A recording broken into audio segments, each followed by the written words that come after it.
ഇറാനിലെ US സൈനിക നടപടിയെ പോപ്പ് ലിയോ വിമർശിച്ചിരുന്നു. പോപ്പ് ലിയോയുടെ ഈ ഒരു നിലപാടിനെ എഗൻസ്റ്റായിട്ട് പ്രസിഡന്റ് ട്രംപും കഴിഞ്ഞ ദിവസം പ്രതികരിച്ചിരുന്നു.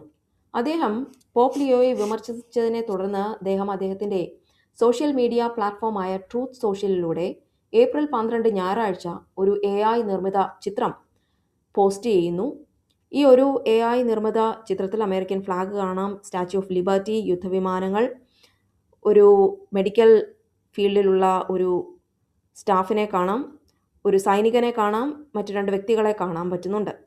ഈ ഒരു ചിത്രത്തിൽ അദ്ദേഹം ഒരു ചുവപ്പും വെള്ളയും കലർന്ന ഒരു വസ്ത്രമാണ് ധരിച്ചിരിക്കുന്നത്. പ്രസിഡന്റ് ട്രംപ് ആശുപത്രി കിടക്കയിൽ കിടക്കുന്ന രോഗിയായ ഒരു മനുഷ്യൻ്റെ നെറ്റിയിൽ കൈവയ്ക്കുന്നതും ഒരു അത്ഭുതം പ്രവർത്തിക്കുന്നത് പോലെയാണ് ഈ ചിത്രത്തിൽ കാണിച്ചിരിക്കുന്നത്. പ്രസിഡന്റിൻ്റെ കൈകളിൽ നിന്ന് ഒരു ദിവ്യപ്രകാശം പുറപ്പെടുന്നത് മാതിരി കാണിച്ചിരിക്കുന്നു. എന്നാൽ ഈ ചിത്രം പുറത്തുവിട്ടതോടെ രാഷ്ട്രീയ എതിരാളികളിൽ നിന്നും അദ്ദേഹത്തിൻ്റെ ഏറ്റവും വിശ്വസ്തരായ ചില മത പിന്തുണക്കാരിൽ നിന്നും വ്യാപകമായ പ്രതിഷേധം ഉണ്ടായി. അപ്പോൾ അവർ ഈ ഒരു ഇമേജിനെ ദൈവനിന്ദ എന്നാണ് വിളിച്ചത്. പ്രതിഷേധത്തെ തുടർന്ന് തിങ്കളാഴ്ച രാവിലെ പ്രസിഡന്റ് ട്രംപ് ഈ ഒരു പോസ്റ്റ് നീക്കം ചെയ്തു. വൈറ്റ് ഹൗസിൽ മാധ്യമപ്രവർത്തകർ അദ്ദേഹത്തോട് ഇതിനെപ്പറ്റി ചോദിച്ചപ്പോൾ അദ്ദേഹം പറഞ്ഞത് തന്നെ ജീസസ് ആയിട്ട് ചിത്രീകരിക്കുകയായിരുന്നില്ല എന്നും തന്നെ ഒരു ഡോക്ടറായോ റെഡ് ക്രോസ് പ്രവർത്തകനായോ മാത്രമാണ് ചിത്രീകരിച്ചതെന്നുമാണ് അദ്ദേഹം പറയുന്നത്.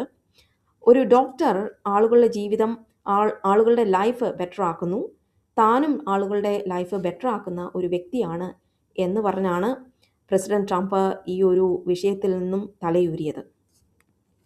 ഹോർമോസ് കടലിടുക്കിൽ US ഔദ്യോഗികമായി നാവിക ഉപരോധം ആരംഭിച്ചിരിക്കുന്നു. ഇറാന്റെ സാമ്പത്തിക ഭീകരതയ്ക്കുള്ള മറുപടിയായിട്ടാണ് ഇത്തരത്തിലുള്ളൊരു നീക്കം എന്നാണ് American vice president JD Vance പറയുന്നത്. ഫോക്സ് ന്യൂസിൽ പ്രസിഡന്റ് ട്രംപ് നൽകിയ ഒരു അഭിമുഖത്തിൽ അദ്ദേഹം പറയുന്നത് 121 സൂപ്പർ ടാങ്കുകൾ നിലവിൽ US-ൽ എണ്ണയും ഗ്യാസും വാങ്ങുന്നതിനായി ഗൾഫ് ഓഫ് അമേരിക്കയിലേക്ക് എത്തുന്നുണ്ട് എന്നാണ്.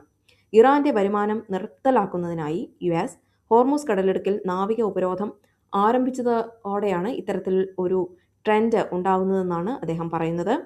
US-ൻ്റെ കൈവശം ഇപ്പോൾ സൗദി അറേബ്യയിലുള്ള ഓയിലിനേക്കാളും സൗദി അറേബ്യയും റഷ്യയും ചേർത്ത് എത്ര ഓയിൽ കാണുമോ അതിനേക്കാൾ കൂടുതൽ ഓയിൽ US-ൻ്റെ കൈവശം ഉണ്ട് എന്നാണ് അദ്ദേഹം പറയുന്നത്. ഹോർമൂസ് ത്രെറ്റ് നിലനിൽക്കെ എല്ലാവർക്കും US-ൽ നിന്നും ഓയിൽ വാങ്ങാം എന്നാണ് അദ്ദേഹം പറയുന്നത്.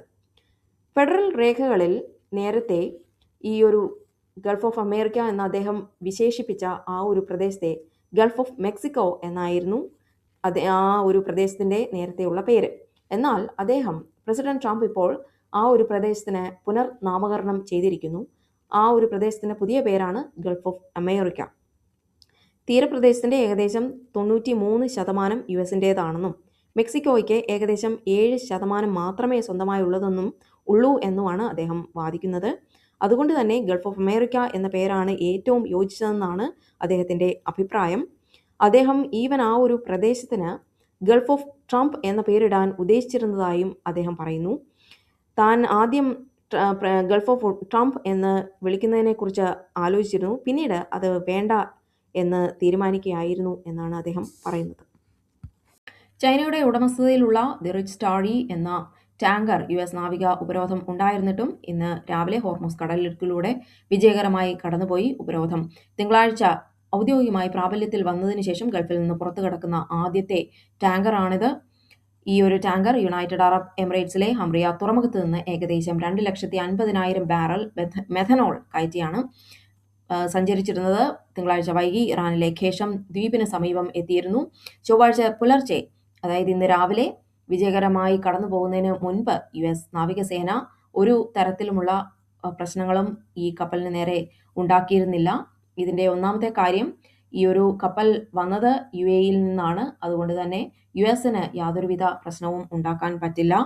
രണ്ടാമത്തെ കാര്യം, ഇതൊരു ചൈനീസ് കപ്പൽ ആയതുകൊണ്ട് ഇറാൻ യാതൊരുവിധ പ്രശ്നങ്ങളും ഉണ്ടാക്കില്ല. അത് കാരണമായിരിക്കാം ഈ ഒരു കപ്പൽ യാതൊരുവിധ പ്രശ്നങ്ങളും കൂടാതെ ഈ കടലിടുക്കിലൂടെ സക്സസ്ഫുള്ളി കടന്നുപോയത്.